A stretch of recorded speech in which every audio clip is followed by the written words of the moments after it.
کہ اللہ تعالیٰ فرماتا ہے کہ تمہیں خواہشات کی لذتوں نے دیوانہ بنایا ہوا ہے، تمہیں دنیا کی لذتوں نے دیوانہ بنایا ہوا ہے، اور ان دنیا کی لذتوں میں سب سے پہلے عورت ہے۔ اور اس میں کوئی شک نہیں ہے کہ اس دنیا کی سب سے خوبصورت چیز عورت ہے۔ اور ایک آپ کو اپنا تجزیہ بتاؤں کہ دنیا پھری اور پھر کبھی جنگل، کبھی عرش، کبھی فرش، میں جو شعر پڑھا کرتا ہوں، کبھی عرش پر، کبھی فرش پر، کبھی ان کے در، کبھی در بدر، کبھی عاشقی تیرا شکریہ میں کہاں کہاں سے گزر گیا۔ دنیا میں انسان کے علاوہ جتنے نر ہیں وہ بہت خوبصورت اور مادی انتہائی تھکی ہوئی، چوڑی۔ مور دیکھا ہے؟ مور نر دیکھا ہے؟ کیا اس کے پر، کیا اس کی شان، کیا اس کا حسن۔ اور مور نہیں ویکھی مری ہوئی چوئی دی طرح۔ گھوڑے کو دیکھو، میرے والد صاحب گھوڑے رکھا کرتے تھے، تو ہم چھوٹے چھوٹے ہوتے تھے تو جو نر گھوڑے ہوتے تھے ایسے ان کا سر اٹھتا، اور گھوڑیاں ہی کرتی ہوتی تو ساری، حتیٰ کہ چوہا بھی سونا ہوندا چوئی نہ دو۔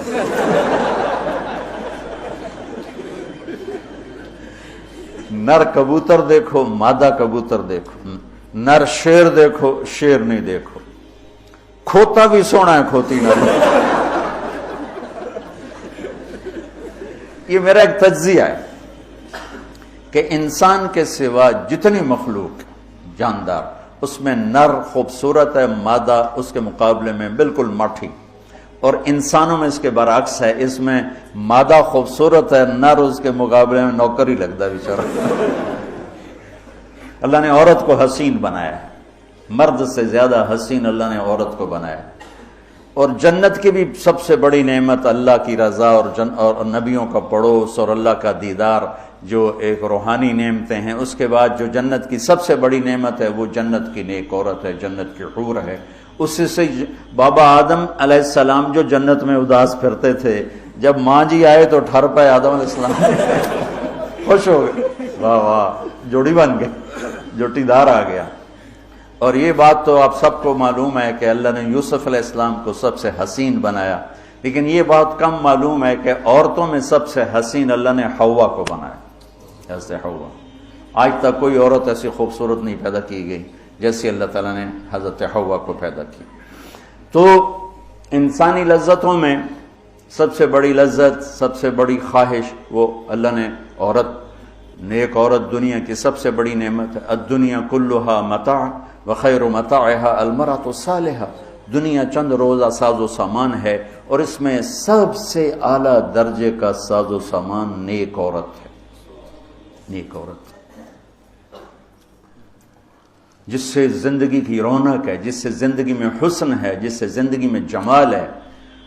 عربوں میں دستور تھا مار پٹائی کا، تو جب مدینہ میں ایک ریاست قائم ہو گئی تو عورتوں نے آ کے شکایت کی ہمارے خامد ہمیں مارتے ہیں، تو آپ نے ممبر پر کھڑے ہو کر غضبناک انداز میں کہا، جو عورتوں پہ ہاتھ اٹھاتے ہیں ان میں کوئی انسانیت نہیں۔ اس قدر شدید ڈانٹ پلائی، جو عورت پہ ہاتھ اٹھاتا ہے اس میں کوئی انسانیت نہیں، لا خیر فیہ، کوئی انسانیت نہیں ان۔ اور آپ نے فرمایا کہ خیرکم خیرکم لأہلہ، سب سے اعلیٰ درجے کا مسلمان وہ ہے جو بیوی کے ساتھ اچھا سلوک کرتا ہو۔ اور پھر فرمایا، اور میں اپنی بیوی کے ساتھ تم سب میں سب سے زیادہ اچھا سلوک کرتا ہوں۔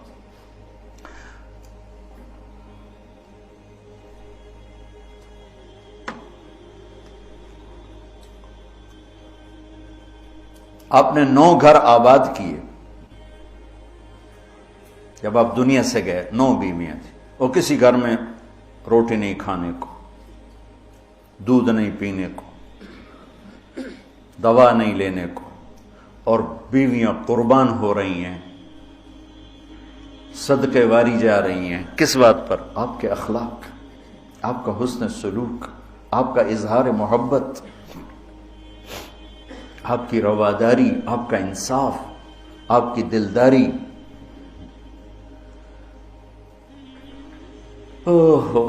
تو اللہ تعالیٰ کہہ رہا ہے تمہیں بڑی اچھی لگتی ہیں عورتیں پھر آگے نمبر 2 اولاد، پھر سونے چاندی کے ڈھیر، پھر بڑے خوبصورت گھوڑے، پھر جانور، پھر کھیتیاں. پھر اللہ کہتا ہے یہ تو دنیا کا تھوڑا سا ساز و سامان ہے، اللہ کے پاس بہت خوبصورت ٹھکانہ ہے. پہلے دنیا کا بتایا.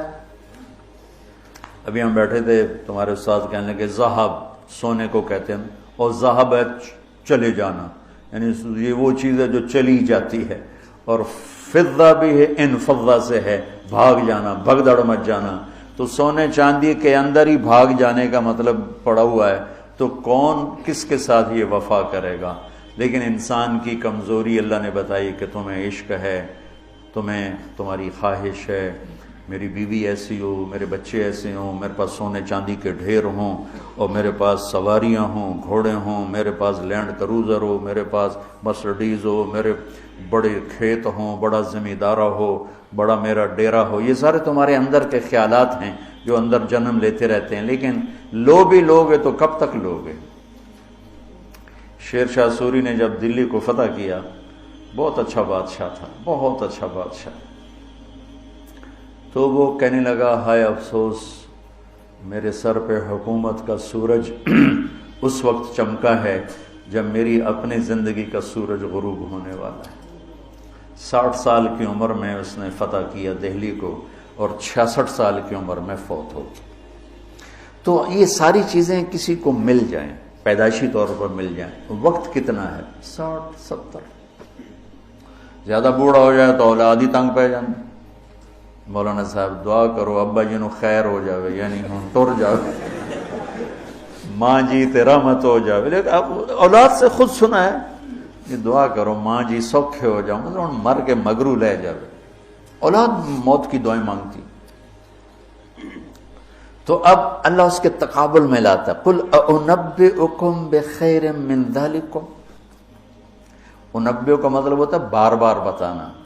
لگتا ہے جو تمہیں نظر آ رہا ہے اس سے تو تم اثر لے رہے ہو، میں تمہیں بار بار بتاؤں گا، پوری جنت کو قرآن میں پھیرا دوں گا، کبھی یہاں کبھی وہاں، کبھی یوں کبھی یوں، کبھی نہر، کبھی باغ، کبھی حور، کبھی سونا، کبھی چاندی، کبھی لباس، کبھی کھانے، کبھی اپنی رضا، کبھی زندگی کا ابدی سرمدی ہونا. انبے بار بار تمہیں میں جنت بتاؤں گا. اللہ کے فضل سے بر صغیر میں جنت سب سے پہلے اللہ نے میری زبان سے کہلوائی، ورنہ کسی بڑے سے بڑے علامہ خطیب نے جنت کو نہیں کھولا تھا. سب سے پہلے جنت اللہ نے میرے ذریعے سے چلوائی. اور وہ بھی ایک عجب میرے رب کا نظام تھا. ہم نے بھی پڑھی تو نہیں تھی، نہیں ہمیں پڑھائی گئی تھی. جنت کے ابواب چلوائی، تیز گام چل رہی تھی، نہ پڑھنے والے کو پتہ نہ پڑھانے والے کو پتہ. تو میں سال لگا رہا تھا، 80 81 میں نے سال لگایا جماعت میں. تو فروری کا مہینہ تھا اور ہماری گجراں والے تشکیل تھی، اور کویت کا ایک عرب میرے ساتھ تھا، اکرم اس کا نام تھا. اصل کہیں وہ ترکی تھا لیکن نسلوں سے آباد تھا. تو مجھ سے ایک دن کہنے لگا تو نے حادی الارواح الی بلاد الافراح یہ پڑھی ہے؟ یقین میں نے کہا یہ کیا ہوتا ہے؟ وہ نام عجیب ہے نا، حادی الارواح الی بلاد الافراح. حادی وہ حدی سے ہے، یحدو سے، وہ جو اونٹ کے لیے حدی ہوتی تھی نا، اونٹ کے لیے نغمہ ہوتا تھا، اونٹ تیز ہوتا تھا، تو روحوں کا وہ نغمہ جو انہیں خوشیوں کے شہر کی طرف لے جائے. مجھے پہلے سمجھ میں نہیں، میں نے کہا کیا کہہ رہے ہو، یہ کیا ہے؟ کہنے لگا کتاب ہے. میں نے کہا اچھا کتاب کس کی؟ کہا ابن القیم کی. میں نے کہا میں نے تو آج نام سنا ہے. کہا میں واپس تمہیں چلتے ہیں نا رائمنڈ، تو میرے وہاں پڑی ہے امانت میں تمہیں دوں گا. تو ہماری 10 دن کی تشکیل تھی، ہم واپس آئے تو اس نے مجھے وہ کتاب پکڑائی. میں نے اس کو پڑھنا شروع کی.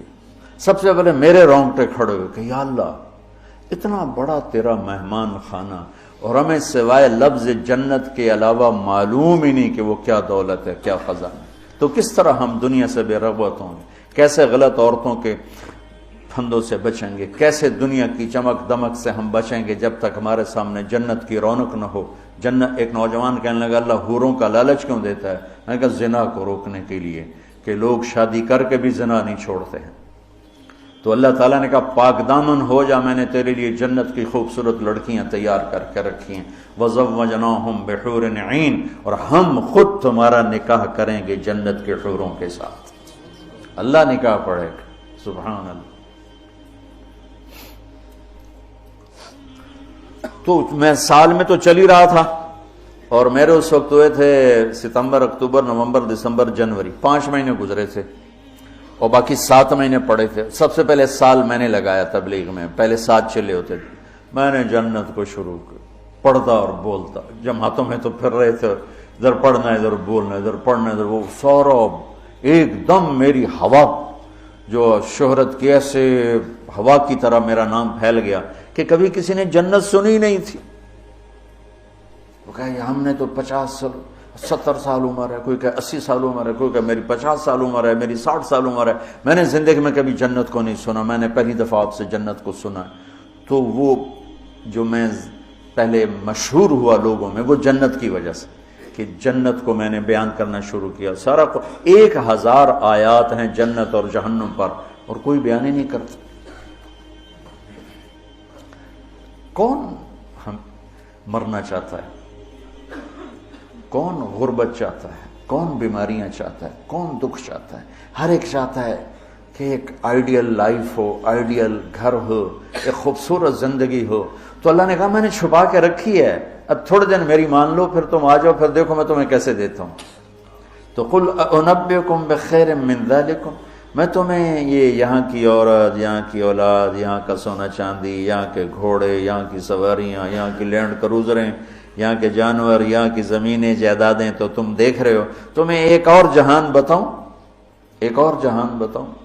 یا اللہ کون سا ہے؟ قل الذین اتقوا، وہ سب کے لیے نہیں ہے، وہ ان کے لیے ہے جو میرے یار بنیں گے، جو مجھ سے دوستی لگائیں گے، سب کے لیے نہیں ہے، یہ وہ ہیں جو میرے یار بنیں گے۔ للذین اتقوا، یہ ہمارے دیہاتی کہتے ہیں اللہ آپ پہ بشکش، اور یہ زیادہ پڑھے لکھے لوگ کہتے ہیں یہ ایم ہی ہمیں ڈرائی رکھتے ہیں، کچھ بھی نہیں ہے۔ تو ایسی بات نہیں ہے، اللہ تعالیٰ نے حسین اور یزید میں فرق کرنا ہے۔ رات کو شراب پینے والا اور رات کو نماز پڑھنے والا برابر ہو جائے گا۔ میرے نبی کے نواسے نے جان کیوں دے دی، نسل کیوں ذبح کروا دی؟ اگر یہی فیصلہ ہونا ہے کہ رات کو ناچنے والی، رات کو رونے والی برابر ہو جائیں، رات کو پوڑی بیچنے والا، شراب بیچنے والا، اور صبح سے شام تک حلال کمانے والا، تھک کے گھر جانے والا، اللہ ان کو برابر کر دے گا۔ سچ بولنے والا، جھوٹ بولنے والا برابر ہو جائیں گے، نماز پڑھنے والا، نہ پڑھنے والا برابر ہو جائیں گے، سود کھانے والا، حلال کھانے والا برابر ہو جائیں گے۔ تو پھر کربلاؤں کا مقصد کیا ہے؟ پھر تو ساری کربلاؤں کی تاریخ ختم ہو جاتی، ختم ہو جاتی، انسانیت نام کی کوئی شے نہیں رہ جاتی۔ تو میرے رب نے وَامْتَازُوا الْيَوْمَ أَيُّهَا الْمُجْرِمُونَ کا اعلان کیا ہے۔ ام نجعل المتقین کالفجار افنجعل المسلمین کالمجرمین ما لکم کیف تحکمون۔ تو قرآن بتا رہا ہوں، سورہ نون القلم، کہ تمہارا دماغ خراب ہو گیا ہے کہ میں فرما بردار اور نافرمان کو ایک جیسا ڈیل کروں گا؟ تمہارا دماغ خراب ہو گیا۔ ایک آدمی رات کو زنا کر رہا ہے، ایک مصلی پہ بیٹھا رو رہا ہے، ان دونوں کو اللہ برابر کر دے گا؟ تو للذین اتقوا، ہم نے ایک بڑا اسپیشل پروگرام، پیکج، لیکن ہے تقوی والوں کے لیے۔ اچھا، تقوی والا بننا کوئی مشکل کام ہے؟ یہ کوئی ایسی آسمانی چیز ہے، آفاقی چیز ہے؟ قرآن کا پہلا صفحہ دیکھو، کتنا آسان کام ہے تقوی والا بننا۔ ہدی للمتقین، یہ ہدایت ہے تقوی والوں کے لیے۔ کون ہوتے ہیں؟ الذین یؤمنون بالغیب، جو غیب پہ ایمان لاتے ہیں۔ تو ہم سب غیب پہ ایمان لائے ہوئے ہیں نا۔ ویقیمون الصلاۃ، اور نماز پڑھتے ہیں۔ تو ہم نماز پڑھتے ہیں نا۔